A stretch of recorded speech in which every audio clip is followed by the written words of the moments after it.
Mesdames et messieurs, avant de poursuivre, je vous encourage vivement à vous abonner à la chaîne, à partager cette vidéo et à ne pas oublier de mettre un j'aime et de laisser vos commentaires.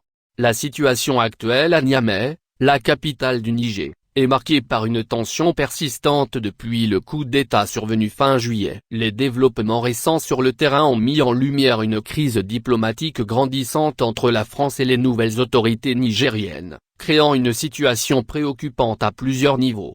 Au cœur de cette crise se trouve l'ambassade de France dirigée par l'ambassadeur français Sylvain Netta et son personnel diplomatique, qui sont dans une situation alarmante et sont littéralement pris en otage. Vendredi dernier, le président français Emmanuel Macron a pris la parole lors d'une déclaration publique pour exprimer sa préoccupation face à cette situation. Il a souligné que l'ambassadeur et les autres employés de l'ambassade étaient empêchés de recevoir de la nourriture et contraints de se contenter de rations militaires. Cette détérioration des conditions de vie des otages français soulève des questions cruciales quant à leur sécurité et à leur éventuelle libération.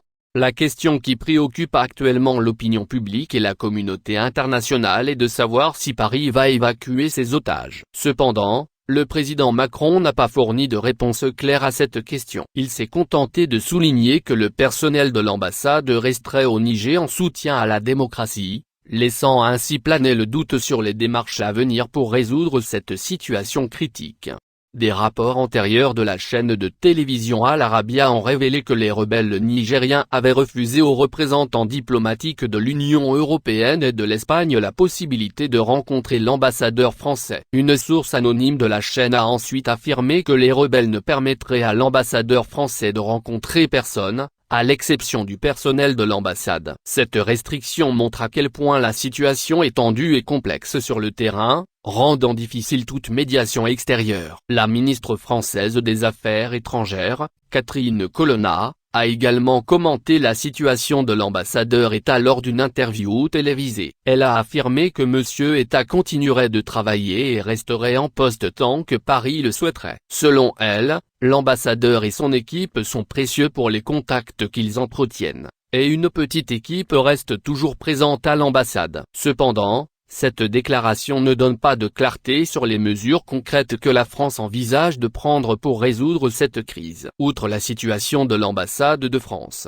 la crise au Niger suscite des inquiétudes quant à la stabilité future du pays. Selon le New York Times, plusieurs diplomates occidentaux et nigériens estiment qu'un nouveau coup d'État pourrait se produire dans les prochains mois. Les nouvelles autorités nigériennes semblent divisées quant à la stratégie de gouvernance, ce qui laisse planer une incertitude quant à l'avenir politique du pays. Cette instabilité politique augmente les risques pour la population civile et l'économie du Niger. Cependant, il est important de noter que de nombreux habitants du Niger sont prêts à défendre les nouvelles autorités et à s'opposer à une éventuelle résistance armée en cas d'attaque d'autres pays d'Afrique de l'Ouest. Cette détermination à protéger la stabilité du Niger montre à quel point la situation est complexe et imprévisible. De plus, les États-Unis envisagent de déplacer leur base de drones du Niger vers un autre pays à la suite du coup d'État. Le commandant de l'armée américaine en Europe et en Afrique, JAM, a déclaré qu'ils étudiaient différentes options avec certains pays, mais qu'aucune décision n'avait encore été prise. Le Pentagone avait déjà annoncé une réduction prochaine du nombre de soldats américains au Niger par mesure de précaution,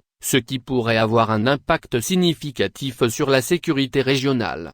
En conclusion, la situation au Niger est extrêmement préoccupante à plusieurs égards, de la crise diplomatique entre la France et les nouvelles autorités nigériennes à l'instabilité politique croissante dans le pays. Les enjeux sont élevés, et il est impératif que la communauté internationale suive de près les développements et œuvre en faveur d'une résolution pacifique de cette crise. Nous vous invitons à rester informés en vous abonnant à la chaîne, en activant la cloche de notification, en laissant votre avis dans les commentaires et en partageant cette vidéo pour sensibiliser davantage à cette situation critique. Merci de votre attention.